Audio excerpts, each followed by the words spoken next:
Ya. Hola, buenas noches amigos, ¿qué tal? ¿Cómo están? Espero que se encuentren bien.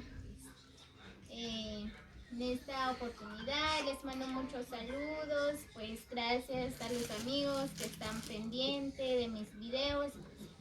Por acá estamos en la casa, ¿verdad? Pues en estos días no creo que voy a subir videos, pues me siento un poco mal, me duele mucho la cabeza.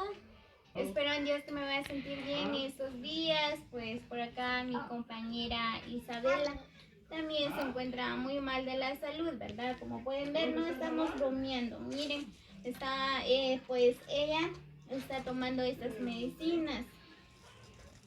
Es la que le recetó el doctor, ¿verdad? Pues el favor de hacer mi viaje, soy la Marina. espero que se mejoren estos días. Pues vamos a seguir tomando más video. Pues gracias por estar pendiente de mis videos, así que espero que ustedes se encuentren bien.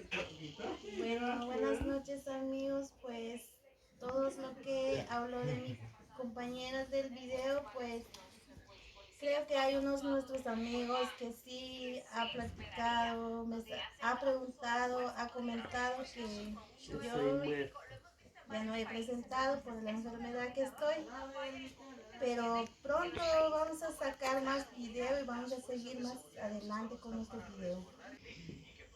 Ojalá que sigas viendo nuestro video. Feliz noche. Igualmente. Que les deseo feliz noche para todos. Saludos para todos, nos vemos hasta el próximo video.